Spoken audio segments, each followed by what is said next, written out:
2018 में कांग्रेस ने आपको अपनी तरफ से टिकट दी, कमजोर प्रत्याशी के तौर पर आपको देखा जा रहा था। और वो लड़ाई 10 साल के संघर्ष के बाद 2018 में हम लोग सफल हुए। लेकिन उस चुनाव में हारने के बाद भी मुझे लोगों ने कहा कि तुम चुनाव हारे नहीं हो बल्कि जीत करके आए हो, तुम सबसे बेहतरीन योद्धा हो। वो पहला चुनाव था जब भाजपा का वोट शेयर था।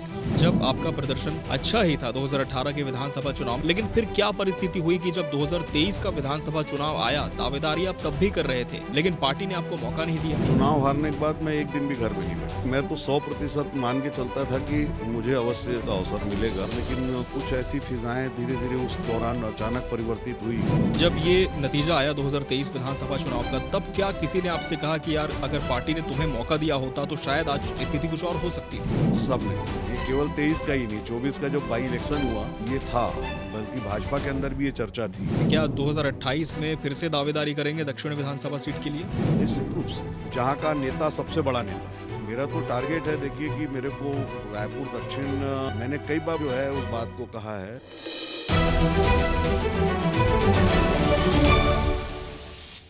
नमस्कार, बहुत स्वागत है आपका हमारे इस पॉडकास्ट में। मैं हूं आपके साथ अमित शर्मा। छत्तीसगढ़ कांग्रेस में एक ऐसे नेता हैं जो लगातार जनता के लिए आंदोलन करते हुए सड़कों पर दिखे हैं। कई वर्षों तक हमने इनका संघर्ष देखा है। बहुत सारे ऐसे मुद्दे रहे जो इन्होंने जनता के समक्ष लाए हैं और जनता से लेकर जिम्मेदारों तक उन्हें पहुंचाने का काम भी बखूबी इन्होंने किया है। छत्तीसगढ़ विधानसभा का चुनाव भी लड़ चुके हैं। रायपुर दक्षिण से चुनाव इन्होंने लड़ा, बहुत ही बेहतर प्रदर्शन हुआ। और फिर इसके बाद क्या कुछ राजनीतिक रूप से रूपरेखा इन्होंने अपने जीवन की तय की है। वर्तमान में छत्तीसगढ़ कांग्रेस के प्रदेश महामंत्री का दायित्व इन्हें मिला हुआ है। हम बहुत स्वागत करेंगे हमारे स्टूडियो में छत्तीसगढ़ कांग्रेस के नेता, प्रदेश महामंत्री कन्हैया अग्रवाल जी का। कन्हैया जी, बहुत स्वागत है आपका हमारे इस पॉडकास्ट में। नमस्कार। कन्हैया अग्रवाल जी, मूल रूप से तो राजनांदगांव के आप रहने वाले हैं। ननिहाल आपका रायपुर लगता है, और जो सियासत है आपकी वो राजधानी रायपुर से ही शुरू हुई है। एनएसयूआई से आपने शुरू किया अपना राजनीतिक करियर, और अभी तक जो आपकी यात्रा रही है, राजनीतिक यात्रा, उसे किस तरह से आप देखते हैं, किस तरह से इसका आकलन आप करते हैं? देखिए अमित भाई, जहाँ तक राजनीतिक यात्रा का है, राजनांदगांव से तो जब मैं आया 10वीं क्लास में पढ़ रहा था, आधी पढ़ाई वहाँ हुई, आधी यहाँ सप्रे स्कूल में आकर के हुई। दुर्गा कॉलेज से फिर मैं कॉलेज में भी आया। पर शुरुआत से ही 87-88 में एनएसयूआई से जुड़ गया, फिर युवक कांग्रेस। पर मेरे लिए सब कुछ सुखद रहा। सुखद इसलिए कि लोगों के लिए लड़ना का एक जज्बा पता नहीं कहाँ से कैसे, जिन भी लोगों के साथ मैंने, जिनको देख करके मैं सार्वजनिक क्षेत्र में आया कह लीजिए, उनसे वो जज्बा मिलता गया, लड़ते गए। और उन सब लड़ाइयों में जो जनहित की लड़ाइयाँ थी, उन लड़ाइयों में यदि मैंने महसूस किया कि ईमानदारी के साथ यदि संघर्ष किया जाए तो बड़ी से बड़ी लड़ाइयाँ जीती जा सकती है, वो हमने जीती है। क्योंकि जिन लड़ाइयों को हमने जीता है वो लगभग लोग कहा करते थे कि असंभव लड़ाई है। उस असंभव लड़ाई को यदि संभव बनाए हैं तो इसमें लोगों का विश्वास अर्जन करना सबसे बड़ा मामला था। बिल्कुल, और आपने लोगों का विश्वास तब भी अर्जित किया जब आपने टोल प्लाजा के विरुद्ध एक बड़ा जन आंदोलन खड़ा किया, और उसके बाद हमने देखा कि एक बैंक घोटाले में भी आपने लोगों की बहुत मदद की। उन दिनों को भी ज़रूर हमसे साझा करें, किस तरह से उस पूरे आंदोलन की नींव रखी गई, वो विषय आप तक कैसे पहुंचा, और फिर क्या कुछ संघर्ष उस दौर में आपका रहा? 2006 में मेरा ख्याल है जुलाई या अगस्त का महीना रहा होगा। इंदिरा प्रियदर्शनी बैंक जो सदर बाजार में स्थित है, और बड़ा लोकप्रिय बैंक था, क्योंकि सदर में बैंक और उस बैंक के जो कर्ता धर्ता थे शुरुआती दौर में, श्रीमती लीला पारिक जी, बहुत कड़क मैनेजमेंट था उनका और बड़ा अच्छा वो इस्टेब्लिश हुआ था। वो बैंक लिक्विडिटी के अभाव में जिस दिन बंद हुआ, मेरा भी उस बैंक में खाता था, तो मुझे भी जानकारी मिली। फिर कुछ लोगों ने कहा कि वहाँ जो होना था सब हुल्लड़बाजी होकर के ख़त्म हो चुका है, अब क्या करोगे जाके। फिर मैं लेकिन वहाँ पहुँचा। जब मैं वहाँ पहुँचा तो 100-150 लोग खड़े थे और बैंक का दरवाज़ा बंद कर दिया गया था। अंदर डायरेक्टर बैठे थे, बाहर पुलिस खड़ी थी, नहीं जाने देंगे डायरेक्टरों से मिलने के लिए। पर अब गुस्सा था, क्योंकि मेरे लोगों का पैसे के साथ साथ मेरा अपना भी खाते थे। मेरे क्षेत्र के वहाँ नया पारा, सदर बाजार के सब व्यापारियों के भी खाते वहाँ थे। तो मैंने दरवाजे को धक्का दिया, पुलिस वाले बोलते रहे, हम लोग प्रवेश कर गए। और वो जो प्रवेश कर गए, वो जो लोग पीछे आए, वो समझ लीजिए कि उस आंदोलन में फिर उसके बाद लगातार एक जिम्मेदारी हमारी बन गई कि हम लोग हमारे पीछे खड़े हो गए, तो लोगों को विश्वास था कि हम लोग लड़ेंगे और उस लड़ाई को हमने लड़ा। और मैं तो उस दौर में मीडिया का खास तौर पर, जी जी। इलेक्ट्रॉनिक मीडिया तो ज़्यादा उस समय नहीं था कि एक सहारा न्यूज़ चैनल, 20 साल पहले की बात है, हाँ, क्योंकि सहारा का 2006 की। एक था बुलेटिन आता था, ईटीवी जी का एक बुलेटिन आया करता था और लोकल में वो एम चैनल हुआ जी जी, करता था। लोकल केबल चैनल और था। सारे प्रिंट मीडिया में जी, भरपूर उसका समर्थन हम लोगों कवरेज मिला पूरा। को उस दौर में मिला। और वो आंदोलन मतलब हमने, जैसा मैं अब कांग्रेसी पृष्ठभूमि से शुरू से रहा, डायरेक्टर उसमें कांग्रेस के लोग थे, घोटाला करने वाले दूसरे लोग थे, लेकिन पद और पर, चूंकि पद में बैठे हुए लोग कांग्रेस के लोग थे तो तो उस सीधे समय तौर पे उस आपको बातें कहीं आती थी। ऐसी स्थिति नहीं आई कि कोई दबाव आपके ऊपर रहा हो कि भाई हमारे ही लोग हैं, आप इस तरह का आंदोलन खड़ा कर रहे हो? देखिए, दबाव तो नहीं, लेकिन ये बातें आती थी कि तुम कांग्रेस के होकर के कैसे लड़ पा रहे हो। किसी ने मना नहीं किया मुझे उस लड़ाई को लड़ने से, सवाल उठे लेकिन। पर सवाल उठे और उसका एक ही जवाब था कि भाई यदि हजारों लोगों का, और बहुत छोटे छोटे लोग थे जो दैनिक जमा योजना में पैसा जमा किया करते थे, कोई रोज का 50 रुपये जमा करता था, कोई 100 रुपया, कोई 5 रुपये भी जमा करने वाले लोग थे। तो ऐसे तमाम लोगों का पैसा कैसे वापस ना मिले, उसके लिए बहुत लड़ाइयाँ लड़ी, चाहे वो जेल जाने का मामला रहा हो। कई बार हम लोग को उठा उठा करके जेल ले गए, तो वो चक्का जाम करना हो, प्रदर्शन करना हो, रायपुर शहर बंद करना हो, सब तरह का आंदोलन किया। और अंत में मतलब क्योंकि उसमें प्रभावशाली लोग थे, उनको बचाने के लिए बैंक को डिफ़ॉल्ट घोषित किया गया। मैं आज भी उससे जो है सहमत नहीं हूँ ना। ठीक है कि उसमें अधिकांश खातेदारों का पैसा दिलाने में हम सफल हुए हैं। लगभग 28,000, 22,500, 22,000 खातेदार थे, लगभग 20-20,500 लोगों का पैसा मिल भी गया। लेकिन जिनका पैसा बचा है वो पैसा बचा है वो उनको मिलना चाहिए था। और सबसे बड़ी बात थी कि जिम्मेदारों को सजा होकर के बैंक को खुल जाना चाहिए था। बैंक को रन करने के लिए बहुत बड़ी ज़रूरत नहीं थी। तत्कालीन तौर पर एसबीआई के मैनेजर थे रमेश शर्मा जी, शायद, मुझे एकदम पूरा नाम याद नहीं आ रहा है। एसबीआई के मैनेजर को जांच सौंपी गई थी। वीरेंद्र पांडे जी भी उनके साथ जो है सरकार ने उनको लगाया था, वित्त निगम के चेयरमैन थे। और उन्होंने कहा था कि मात्र 10 करोड़ रुपए के सहयोग से बैंक रन कर सकता है। पर उसको रन करने से केवल इसलिए रोका गया क्योंकि सहकारिता के अधिकांश बड़े अधिकारी जो है उस बैंक को डिफ़ॉल्ट करने के जिम्मेदार लोग थे। उससे उन सभी अधिकारियों को जो उसके जिम्मेदार लोग थे उनको सज़ा होती, और वो जिम्मेदार लोग जो है सरकार को जो सहकारिता के क्षेत्र में मदद कर रहे थे वो नहीं कर पाते।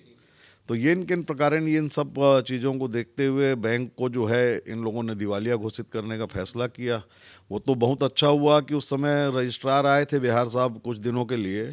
उन्होंने मुझसे कहा था कि कन्हैया एक काम करवा दो, इस बैंक का जो इंश्योरेंस एक होता है प्रत्येक खातेदारों का, वो इंश्योरेंस का पैसा नहीं पटा हुआ है। वो इंश्योरेंस का पैसा पट जाएगा तो हर खातेदार का 1 लाख रुपए तक की राशि सुरक्षित हो जाएगी। तो उसको भीड़ करके हम लोगों ने जो है आवेदन दे करके सबके पास जाके हाथ जोड़ के वो पटवा लिया था। तो दिवालिया जब बैंक होती है तो वो इंश्योरेंस कंपनी जो है, तो एक खाते के पीछे अधिकतम 1 लाख का भुगतान होता है। तो जो तमाम लोग थे उनका वो भुगतान हुआ। और लेकिन जिन लोग बच गए, पर ये डिफ़ॉल्ट कर चुके थे, तो वो 1 लाख से ज़्यादा का भुगतान उनको नहीं हो पाया है। ऐसे बहुत सारे लोग हैं जिनका 10 लाख, 20 लाख, 5 लाख, 25 लाख भी था। एक तो बड़ा मतलब बहुत मार्मिक प्रकरण था, मैं आपको शेयर कर रहा हूँ। एक सोनकर समाज के हमारे साथी थे, उनकी कई दिनों से वो ज़मीन वहाँ विवाद में थी, कोई ज़मीन था, और वो उनका निपटारा हुआ, वो पैसे लेकर के आए।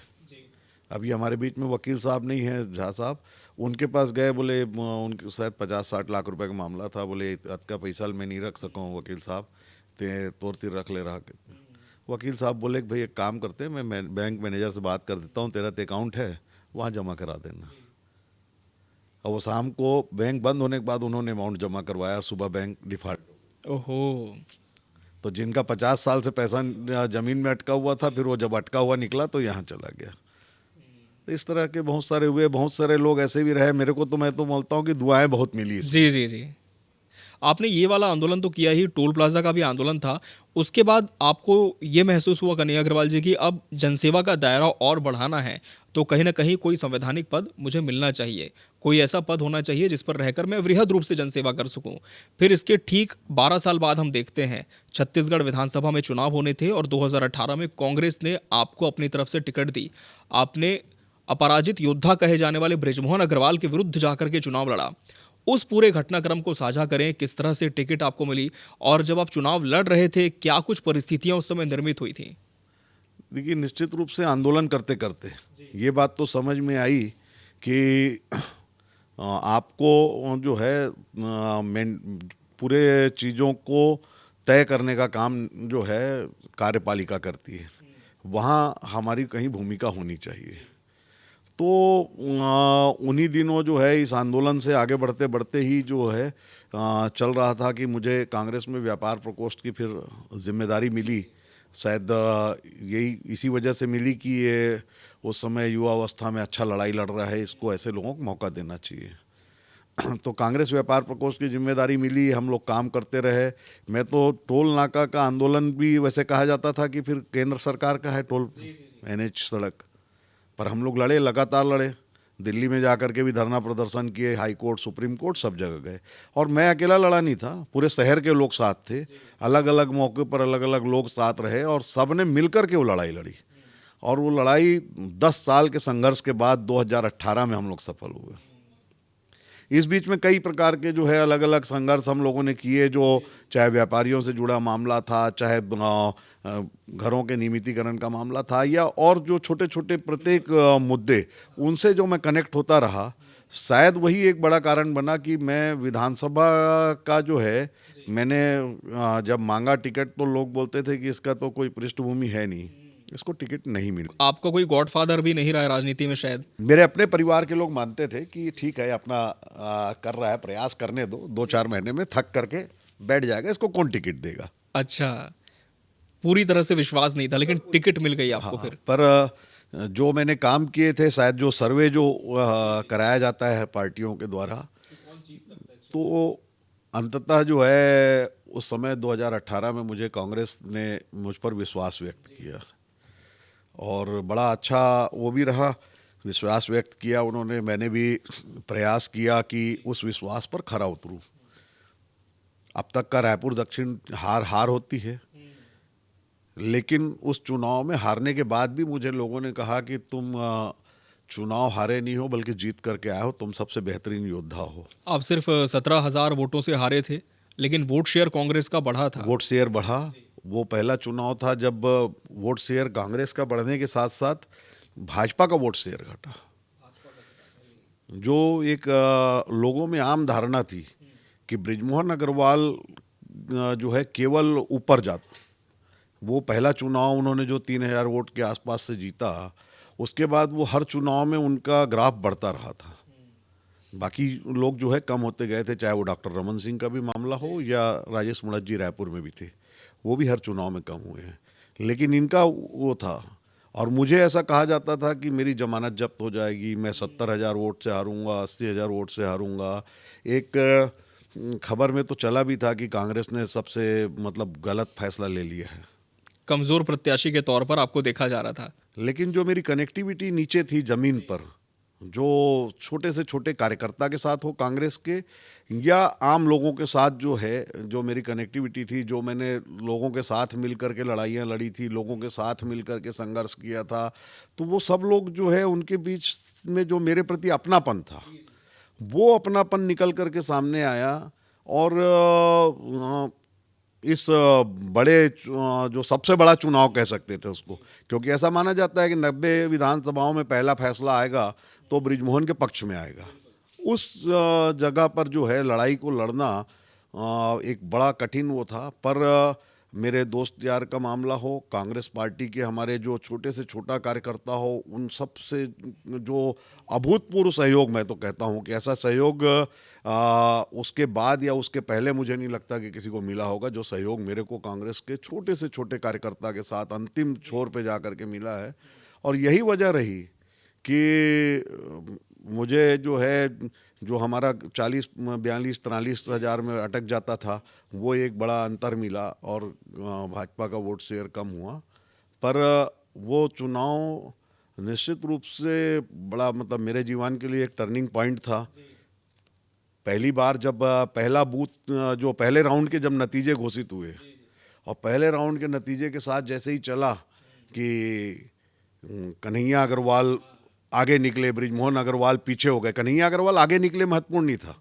पहले राउंड के नतीजे के बाद जैसे ही टीवी पर जो पट्टियां चलने लगी, ब्रेकिंग न्यूज़, बृजमोहन अग्रवाल पीछे, बृजमोहन अग्रवाल पिछड़े, बृजमोहन अग्रवाल पिछड़े, तो कई लोगों के साथ तो मैं समझता हूं कि उस समय बड़ी मतलब ना जो एक धड़कनें की उनकी अनियंत्रित तो हो चुकी होंगी कि कभी किसी ने कल्पना नहीं की थी। मुझे याद है पहले दिन ही किसी ने मुझसे कहा था कि मैं भी कभी सोचता हूँ यार कि जीवन में एक आध बार पढ़ने मिले बृजमोहन पीछे हुए करके। तो वो अभूतपूर्व मतलब क्षण था मेरे मेरे लिए भी और हमारे सबके लिए भी कि और पर सारी लड़ाइयाँ, सारे ताकत लगाने के बावजूद हम लोग पहला चुनाव था मेरा। और जैसा आपने पहले कहा कि हम लोग तो, मेरा पारिवारिक बैकग्राउंड में हमारे यहाँ राजनीतिक व्यक्ति कोई नहीं है, कोई बैक सपोर्ट नहीं, कोई गॉडफादर वो नहीं। राजनीतिक व्यक्ति नहीं है। मैं पूंजीपति क्षेत्र का व्यक्ति नहीं हूँ, कारपोरेट क्षेत्र का आदमी नहीं हूँ, ना मेरा किसी अवैध धंधे वाले के चलते कोई बहुत बड़ा नेटवर्क हो पैसे वैसे का, वो सब कुछ भी नहीं था। तो उन सब के बावजूद केवल जो वास्तव में जो लोग मतलब मैं साथ देने वाले लोग थे, चाहे वो कांग्रेस के हमारे साथी थे या जिनके साथ मिलकर के हम लोग कई सालों से लड़ते आए हैं, वो तमाम लोग जो सामने आए, उन सब के सहयोग से हम लोग जो है अच्छा चुनाव लड़े। उम्मीद थी, मुझे तो पूरा भरोसा था कि फैसला अधिकतम 4-5 हज़ार वोटों से होगा और वो चुनाव मैं ज़रूर जीतूंगा। मैंने, चूँकि टिकट देते समय कई बार बातें होती है, उस समय जो हमारे इंचार्ज जनरल सेक्रेटरी थे आदरणीय पुनिया साहब और वरिष्ठ नेताओं ने कहा कि सबको ये था ना कि ये सीट तो हम लूज़ होनी है, हमारी जानी है। तो बोले कि तुम जो है ये सीट हार जाएंगे। तो मैंने कहा भाई आप हार जाएंगे आप लोग तो तय मानते हैं, पर मैं आप लोग को एक भरोसा तो दिला सकता हूँ कि मेरी वजह से आप कई सीट जीत जाएंगे। क्योंकि यदि लोगों में ये संदेश जाने लगे कि रायपुर दक्षिण की सीट फंस गई है, बृजमोहन अग्रवाल तकलीफ में है, तो आसपास अपने आप कांग्रेस के पक्ष में माहौल तैयार हो जाता है। और वो हम कह सकते हैं माहौल तैयार हुआ भी। लेकिन एक सवाल यहाँ पर मेरे मन में आता है कि जब आपका प्रदर्शन अच्छा ही था 2018 के विधानसभा चुनाव में, क्योंकि इसके पहले कभी आपने इतना बड़ा कभी चुनाव लड़ा नहीं और पहले ही चुनाव में आपने वोट शेयर भी बढ़ाया पार्टी का, लेकिन फिर क्या परिस्थिति हुई कि जब 2023 का विधानसभा चुनाव आया, दावेदारी आप तब भी कर रहे थे लेकिन पार्टी ने आपको मौका नहीं दिया? ये तो जो है, अब देखिए ऐसा है कि मैं तो 100% मान के चलता था कि मुझे अवश्य उसका अवसर मिलेगा, क्योंकि चुनाव हारने के बाद मैं एक दिन भी घर में नहीं बैठा। मैंने एक चीज़ मतलब जो है 2000 मेरे ख्याल से 8 का चुनाव था शायद, सत्यनारायण शर्मा जी पहली बार एक चुनाव हारा था उन्होंने, और मैं उनको देखा था कि चुनाव हारने के बाद शाम को ही वो कार्यक्रमों में शामिल होने निकल गए थे लोगों के साथ। बोले एक भी दिन बैठना नहीं है, वापस जीतना है। तो वो मेरे उसमें था ध्यान में। तो मैं भी चुनाव हारने के बाद एक भी दिन बैठा नहीं, 5 साल पूरा लोगों के साथ सतत संपर्क में रहा, उनका काम करवाना, उनके साथ मिलना, उनके साथ बैठना। तो वो मेरा ग्राफ कई गुना मतलब तेज़ी से आगे बढ़ रहा था। सर्वे जो लोगों ने करवाए थे वो मुझे अपना परसेंटेज भी बताते थे, तो मुझे बताते थे कि मेरा व्यक्तिगत ग्राफ भी पार्टी के ग्राफ के साथ साथ बढ़ा हुआ है। पर बहुत सारी चीज़ें और भी साथ में होती है। पार्टी के जो और सर्वे थे, हो सकता है उसमें महंत जी जैसे जो है, चूँकि महंत जी जो हैं हिंदू धर्म के बहुत बड़े ध्वजवाहक हैं और छत्तीसगढ़ के तो सबसे बड़े मठ के मठाधीश भी हैं, और उनकी विद्वत्ता से कोई इनकार नहीं है। हम सब लोग भी उनसे आशीर्वाद लेने जाते हैं। तो जब पार्टी ने तय किया कि एक बड़े चेहरे को रायपुर दक्षिण में लाया जाए, तो महंत जी का नाम उस बड़े चेहरे के रूप में आया। और लेकिन कुछ ऐसी फिजाएं धीरे धीरे उस दौरान अचानक परिवर्तित हुई कि महंत जी को जब टिकट दी गई तब भी लोगों में अचानक ये था, बल्कि भाजपा के अंदर भी ये चर्चा थी कि कांग्रेस ने एक मास्टर स्ट्रोक ले लिया है। पर हम लोग वो चुनाव फिर हार गए और लंबे अंतर से हार गए, पर उसमें बहुत सारी परिस्थितियां थी। आप सब लोग जानते हैं कि किस तरह के वातावरण प्रोजेक्ट किए गए, बनाए गए थे वो। जब ये नतीजा आया 2023 विधानसभा चुनाव का, तब क्या किसी ने आपसे कहा कि यार अगर पार्टी ने तुम्हें मौका दिया होता तो शायद आज स्थिति कुछ और हो सकती थी? सब ने कहा।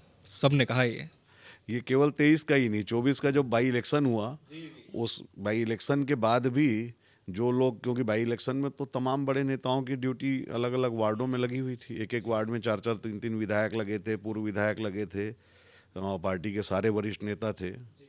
तो उन सब के बीच भी लोगों ने कहा, विधायकों ने भी आकर के अपने अपने लीडर अपनी वो रखी बात को। पर क्या होता है कि बोलते हैं ना, आखिरी में आपका भाग्य बहुत मायने रखता है। कि जो बोलते हैं ना, यूपीएससी में सिलेक्शन हो जाता है, लेकिन वो जब इंटरव्यू में जाते हैं वहाँ पर आदमी कट जाता है।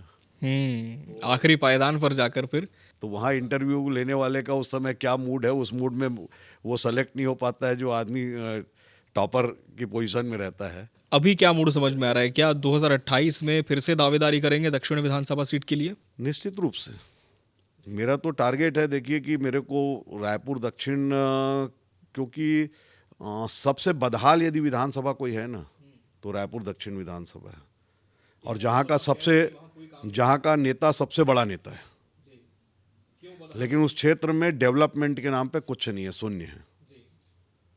मैंने कई बार जो है उस बात को कहा है, रायपुर दक्षिण में 100 बिस्तर का अस्पताल आज से 15 साल पहले स्वीकृत हुआ था। 15 साल से मेरा ख्याल है ज़्यादा हो गया होगा, उस समय स्वीकृत हुआ था। उसकी आधारशिला तक नहीं रखी गई, वो आज प्राथमिक स्वास्थ्य केंद्र बन गया जहाँ 100 बिस्तर का अस्पताल बनना था। तो ये उपलब्धि है हमारी उस क्षेत्र की। तो आप दावेदारी करने तैयार हैं? पूरी 28 के लिए? दावेदारी करूंगा, और मैंने तो वादा किया है रायपुर दक्षिण में 100 बिस्तर का मल्टी स्पेशलिटी हॉस्पिटल जो बनाना है, वो मतलब मेरा एक सबसे बड़ा टारगेट है कि दक्षिण क्षेत्र की जनता को अच्छा जो है इलाज सरकारी अस्पताल में मिल सके। तो वो अस्पताल एमएमआई, रामकृष्णा के, ये सबसे बेहतर अस्पताल सरकार का तैयार हो। आप दावेदारी करेंगे, निश्चित तौर पर आप प्रयास कर सकते हैं, लेकिन अंतिम निर्णय पार्टी का होगा। लेकिन यदि पार्टी का निर्णय फेवर में नहीं आता है तो क्या कुछ और विकल्प भी कन्हैया अग्रवाल देख सकते हैं? मैं ऐसा मानूं ही क्योंकि फेवर में नहीं आएगा। मैं मानता हूं कि भाई ठीक है, पिछले बार मेरा भाग्य जो है बहुत मजबूत नहीं रहा, साथ नहीं दिया, लेकिन जो पिछले मेरे नतीजे हैं और जो उसके बाद की कनेक्टिविटी है, और या उसके बाद पार्टी के साथ काम करने का समय है। मैंने कभी पार्टी से बाहर जाके या पार्टी के खिलाफ वाला कोई काम इन जो है 7-8 सालों में नहीं किया। 7-8 सालों में पार्टी की मजबूती के लिए पार्टी के द्वारा दिए गए हर दायित्व को निभाने के साथ काम किया है। तो वो है, और साथ में क्षेत्र को, जैसे मेरे को टिकट नहीं भी मिली तो भी मैंने उस क्षेत्र को छोड़ा नहीं है, वहाँ लगातार अभी भी काम कर रहा हूँ। मेरा अभी भी रूटीन है, मैं सुबह जो है 8 साढ़े 8 बजे घर से निकलता हूँ, 1-1.5 घंटा जो है अलग अलग वार्डों में जा कर के लोगों के घर जाता हूँ, उनसे मिलता हूँ, उनसे वहाँ के क्षेत्र की जो है कोई समस्या है तो जानता हूँ, नहीं तो व्यक्तिगत रूप से मिलना मेरा जो है रूटीन वर्क है। रोज़ 8-10 घरों में मुझे जाना है, वहाँ मुझे चाय पीनी है, उनसे मिल कर के आना है, और यही मेरी सबसे बड़ी ताकत है, यही सबसे बड़ी पूंजी भी है। अगर मौका मिलता है आपको दक्षिण में, तो ऐसे कोई 2 बड़े काम जो आप दक्षिण विधानसभा के लिए करना चाहेंगे? एक तो आपने बताया कि वहाँ पर स्वास्थ्य के क्षेत्र में काम करना, अच्छा अस्पताल होना है। एक विषय इसमें और क्या ये हो सकता है कि पुरानी बस्ती, जो इतना प्राचीन इलाका हमारे दक्षिण विधानसभा का है, उसे देवभूमि के तौर पर बनाने की, विकसित करने की बात हुई थी। तो क्या ये भी आपके संज्ञान में अभी भी है? मैंने तो जो 2023 में संभावित रूप से अपने आप के लिए घोषणा पत्र तैयार किया था, उसमें ये 3 विषय ही थे। एक 100 बिस्तर का हॉस्पिटल, एक पुरानी बस्ती को देवभूमि के रूप में विकसित करना, जो सरकार अलग अलग जगह कॉरिडोर बना रही है। ये क्योंकि पुरानी बस्ती के संबंध में महंत राम सुंदर दास जी ने हम लोगों को जानकारी दी थी कि इसको जो है काशी में, इलाहाबाद में, प्रयागराज में, वहाँ लोग छोटी अयोध्या के रूप में जानते हैं कि ये हर थोड़ी थोड़ी दूर में जगह जहाँ जो है, वहाँ जैतुसाव मठ है, नागरीदास मठ है, वो जगन्नाथ मंदिर है, वहाँ जो है ये दूधाधारी मठ है, वहाँ महामाया माता का मंदिर है, वहाँ कंकाली मठ है, वहाँ पर जो है नरसिंह दास का बहुत पुराना मंदिर है, भगवान नरसिंह का, वहाँ बुढ़ेश्वर मंदिर है। तो वहाँ बड़े बड़े जो हैं और सब ऐतिहासिक और प्राचीन धार्मिक धरोहर हैं। तो उन धरोहरों को मिला करके एक कॉरिडोर बनाना, और उसके साथ में जो है एक और वो मेरा लक्ष्य शुरू से लेकर के मैं चल रहा हूँ। उस लक्ष्य में काफ़ी हद तक हम लोग, हमारी सरकार में तो सफल हो ही गए थे कि एक आत्मानंद स्कूल के माध्यम से आदरणीय भूपेश बघेल जी ने उस लक्ष्य को, समझ लीजिए कि जो है काफ़ी हद तक पूरा करने का प्रयास किया था कि जितनी शासकीय स्कूलें हैं उन स्कूलों को ही अगर हम निजी स्कूलों के समकक्ष खड़ा कर दें तो फिर ये आरटीई वगैरह की आवश्यकता ही नहीं पड़ेगी। तो उस दिशा में काम करना है। तो निश्चित तौर पर आपने जो भी मुकाम अपने जीवन में अब तक हासिल किए हैं और जो मंजिल पर जाने का रास्ता आप चुन चुके हैं, आप उस पर यूं ही चलते रहें, मंजिल भी आपको मिले, यही हमारी आपके लिए शुभकामनाएं हैं। बहुत बहुत धन्यवाद कन्हैया अग्रवाल जी, आपका आपने इस पॉडकास्ट के लिए समय दिया धन्यवाद हमें। आपका, इन्हीं शुभकामनाओं की बदौलत मैं आज तक हूँ। बहुत बहुत धन्यवाद आपका। नमस्कार।